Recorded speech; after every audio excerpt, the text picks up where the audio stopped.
आपल्या सगळ्यांचं या पत्रकार परिषदेमध्ये मी स्वागत करतो. मला वाटतं तोच नाही आणि आपल्याला कल्पना आहे की कालच भारताच्या लोकसभेच्या निवडणुकांचे आणि काही विधानसभेच्या निवडणुकांचे निकाल आले. पहिल्यांदा तर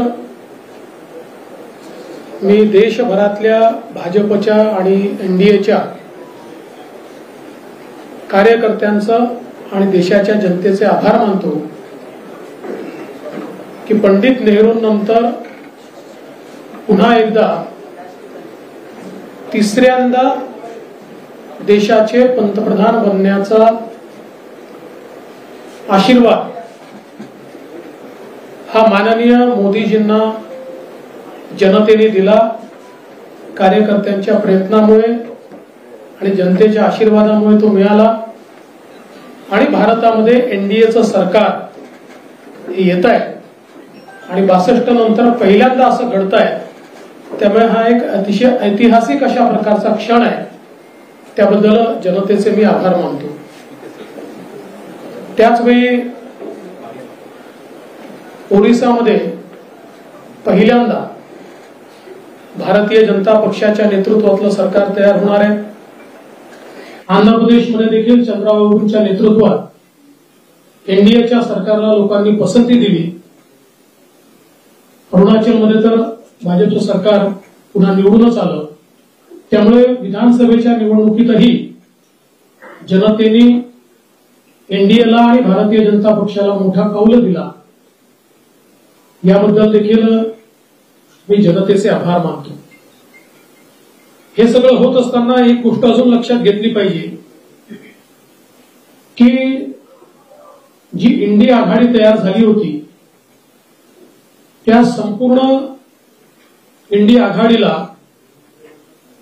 जेवढ्या जागा मिळाल्या त्यापेक्षा जास्त जागा या एकट्या भारतीय जनता पक्षाला देशामध्ये मिळालेल्या आहेत. त्यामुळे सर्व लोकांनी एकत्रित येऊन एक मोठा नरेटिव्ह तयार करण्याचा प्रयत्न केला तरी देखील भारतीय जनता पार्टी ही त्यांच्यापेक्षाही मोठी राहिली आणि भारतीय जनता पार्टी आणि एनडीएचे घटक पक्ष मिळून या ठिकाणी सरकार हे तयार होत आहे. महाराष्ट्रामध्ये आम्हाला अपेक्षित यश मिळालेलं नाही. किंबहुना आमच्या अपेक्षेपेक्षा खूप कमी जागा या महाराष्ट्रामध्ये आम्हाला मिळालेल्या आहेत. महाराष्ट्रात खरं म्हणजे आमची लढाई ही जशी महाविकास आघाडीच्या 3 पक्षांची होती तशी काही प्रमाणात नरेटिव्हची लढाई ही देखील आम्हाला मोठ्या प्रमाणात करावी लागली. ज्याच्यामध्ये संविधान बदलणार असा जो एक नरेटिव्ह तयार करण्यात आला होता तो नरेटिव्ह निश्चितपणे ज्या प्रमाणात थांबवता यायला पाहिजे होता त्या प्रमाणात आम्ही थांबवू शकलो नाही हे देखील खरं आहे. जनतेने जो जनादेश दिलेला आहे तो शिरसाबंद मानून या ठिकाणी पुढची तयारी करण्याचा आम्ही निर्णय घेतलेला आहे. त्यामुळे ज्यांना जास्त जागा मिळाल्या त्यांचे मी अभिनंदन करतो. पण त्याच वेळी काही गोष्टी या आपल्या पुढे निश्चितपणे मांडल्या गेल्या पाहिजेत असं माझं मत आहे. कारण इलेक्शनमध्ये एक इलेक्शनचं अर्थमॅटिक असतं. या अर्थमॅटिक मध्ये कुठेतरी आम्ही पराजित झालो असं माझं मत आहे. अर्थात याच्या बऱ्याच मीमांसा असू शकतात, त्या पुढे आम्ही करू. पण आपण जर बघितलं तर एकूण महाराष्ट्रामध्ये महाविकास आघाडीला ज्यांना जवळपास 30 जागा मिळाल्या त्यांना मिळालेलं मतदान आहे 43.91%. आणि आम्हाला मिळालेलं मतदान आहे 43.60%. म्हणजे अर्धा टक्क्यापेक्षा देखील कमी फरकाने त्या ठिकाणी आम्ही नंबर जो आपल्याला पाहायला मिळतोय तो 17 आणि 30 आहे. दुसरं आपण जर मतांमध्ये बघितलं तर महाविकास आघाडीला 2,50,00,000 मतं मिळाली आणि महायुतीला 2,48,00,000 मतं मिळाली. म्हणजे प्रिसाइसली सांगायचं झालं तर 2,00,000 मतं आमच्यापेक्षा फक्त त्यांना जास्त मिळाली आहे. 2,03,192 मतं. दुसरं याच्यामध्ये आपण जर मुंबईचा विचार केला तर मुंबईमध्ये जरूर महाविकास आघाडीला 4 जागा आणि आम्हाला 2 जागा मिळाल्या आहेत. पण महाविकास आघाडीला मुंबईत 24,62,000 मतं आहेत आणि महायुतीला 26,67,000 मतं आहेत. म्हणजे मुंबईमध्ये 2,00,000 मतं आम्हाला महाविकास आघाडीपेक्षा जास्त मिळालेले आहेत. हे देखील या ठिकाणी नमूद केलं पाहिजे. आता हे सगळं होत असताना साधारणपणे मी अरिथमॅटिक का म्हटलं तर भारतीय जनता पक्षाचा विचार केला तर आमच्या 8 जागा अशा आहेत की ज्या 4% जास्त कमी फरकाने 4% कमी फरकाने ज्या जागा हरलो. 6 जागा अशा आहेत की ज्या 30,000च्या आत आम्ही त्या ठिकाणी हरलो आणि त्यातले आपल्याला माहिती आहे काही जागा तर अगदी 2,000 आणि 4,000 आम्ही हरलेलो आहोत. याचा अर्थ ही निवडणूक घासून झाली आणि त्याच्यामध्ये कुठेतरी अगदी फ्रॅक्शन्स ची कमतरता आल्यामुळे आमच्या जागांमध्ये मोठ्या प्रमाणात त्या ठिकाणी कमतरता आली. हे देखील मान्य केलं पाहिजे. अगदी आपण मागील वेळेचा जरी विचार केला तर 2019 साली भारतीय जनता पक्षाला 27.84% एवढी मतं होती. चष्मा घालून घेतो. 27.84 आणि त्याच्यावर आम्हाला 23 जागा होत्या. यावेळी आम्हाला 26.17 म्हणजे 1.5% कमी आमची मतं कमी झाली आहे. 1.5% कमी आहे. आमच्या जागा या 9 वर आलेल्या आहेत. काँग्रेसला 16.41 मतं होती.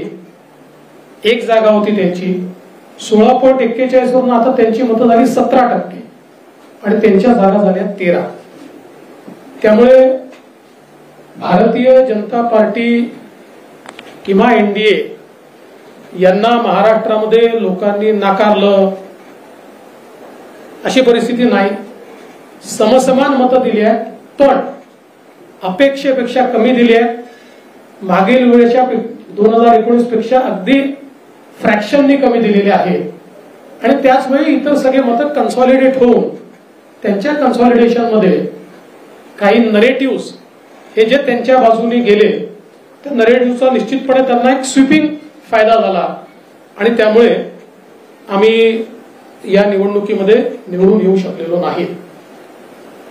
आज आम्ही बसून या संपूर्ण निवडणुकीचा आढावा घेतलाय. काही लोकांनी आम्हाला कळवलं होतं. कालच अध्यक्षांनी खरं म्हणजे घोषित केलं होतं की आज ही बैठक घ्यायची आहे. त्यामुळे अनेक लोक म्हणाले आम्ही एवढ्या वेळेवर येऊ शकणार नाहीत. काही ठिकाणी काउंटिंगच्या नंतर उशिरापर्यंत 12 वाजेपर्यंत काउंटिंग चाललं किंवा वेगवेगळ्या प्रकारच्या त्या ठिकाणी अडचणी होत्या.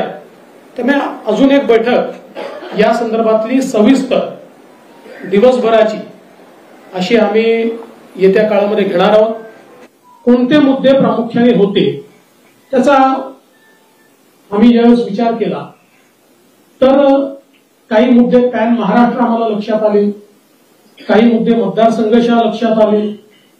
काही ठिकाणी आमच्या उमेदवारांची 2-2 वेळा 3-3 वेळा निवडून आल्यामुळे काही अँटी इन्कम्बन्सी आमच्या लक्षात आली की जी अँटी इन्कम्बन्सी आम्ही सुरुवातीच्या काळात ओळखू शकलो नव्हतो.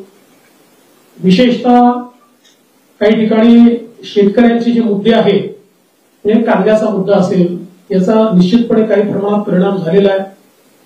त्यासोबत जी काही जागतिक व्यापार पेठेमधल्या अडचणींमुळे सोयाबीन आणि कापूस या दोघांचे भाव मध्यंतरी कोसळल्यानंतर ते थोडे परत वर आले, पण त्याचा एक फटका शेतकऱ्यांना पडला। आम्ही त्याला भावांतर योजना अनाउन्स केली होती, पण आचारसंहितेचं गणित चुकल्यामुळे आम्ही लोकांना ते पैसे देऊ शकलो नाही।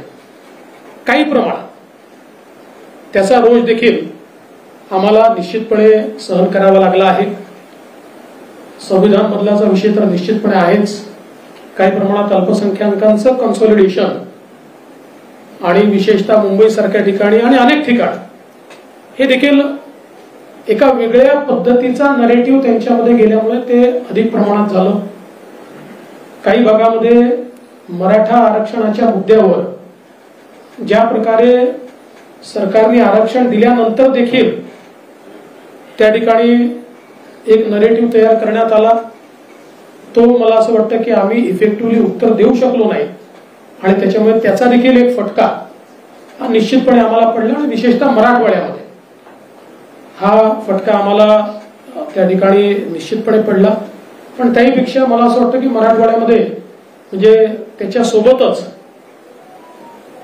फार जास्त पोलराइज्ड अशा प्रकारची निवडणूक ही मराठवाड्यामध्ये तयार झाली आणि त्याच्यामुळे त्याच्याही काही अडचणी या आमच्या लक्षात आलेल्या आहेत। त्याची काय सुधारणा केली पाहिजे ती निश्चितपणे आम्ही करू आणि इफेक्टिव्हली जे काही काम आपण केलेलं आहे त्या संदर्भात लोकांपर्यंत पोहोचवण्याचा प्रयत्न आम्ही करू।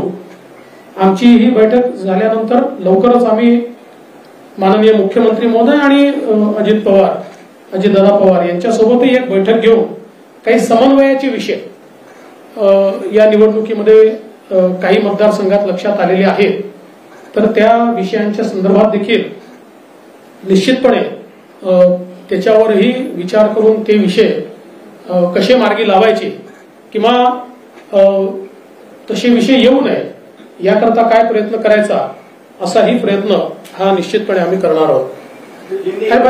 बाबा माझं होऊ द्या ना, माझं निवेदन संपलं तर हिंदीत ना, मी कुठे जात नाही, काही घाई करू नका। एकूणच या निवडणुकीमध्ये भारतीय जनता पार्टी म्हणून कार्यकर्त्यांनी उत्तम काम केलेलं आहे। आमच्या प्रदेश अध्यक्षांनी प्रचंड मेहनत या ठिकाणी केली, प्रचंड फिरले, खालपर्यंत जाऊन कार्यकर्त्यांना ऑर्गनाइज करण्याचं काम हे अध्यक्षांनी चांगल्या प्रकारे केलं। मुंबईच्या अध्यक्षांनी स्वतः लक्ष घालून खालपर्यंत पार्टी ऍक्टिव्हेट केली। त्यामुळे जरी आम्हाला जागा कमी पडल्या असल्या तरी देखील मी दोन्ही अध्यक्षांचं या ठिकाणी मनापासून अभिनंदन करतो की त्यांनी अतिशय चांगलं काम या निवडणुकीमध्ये केलंय। आणि मुळातच शेवटी हे किती स्टॅटिस्टिक्स मी मांडलं असलं तरी जागा कमी आलेल्या आहेत ही फॅक्ट आपल्याला या ठिकाणी मान्य करावी लागेल। आणि एकूणच या निवडणुकीचं नेतृत्व हे एक प्रकारे भारतीय जनता पक्षामध्ये मी करत होतो, त्यामुळे या ठिकाणी जो काही पराभव झाला असेल, ज्या काही जागा कमी आल्या असतील, याची सगळी जबाबदारी ही माझी आहे, ती मी स्वीकारतो। मी हे मान्य करतो की कुठेतरी मी स्वतः याच्यामध्ये कमी पडलेलो आहे आणि ती कमतरता भरून काढण्याचा प्रयत्न पूर्णपणे करणार आहे। त्यामुळे हा जो काही भारतीय जनता पक्षाला या ठिकाणी सेटबॅक महाराष्ट्रामध्ये सहन करावा लागला, याची सगळी जबाबदारी ही देवेंद्र फडणवीस मी या ठिकाणी स्वीकारतोय। आणि मी पक्षाला एक विनंती अजून करणार आहे, अर्थात भारतीय जनता पक्षामध्ये पक्ष सगळे निर्णय करतो की आता मला विधानसभेकरता पूर्ण वेळ त्या ठिकाणी उतरायचा आहे।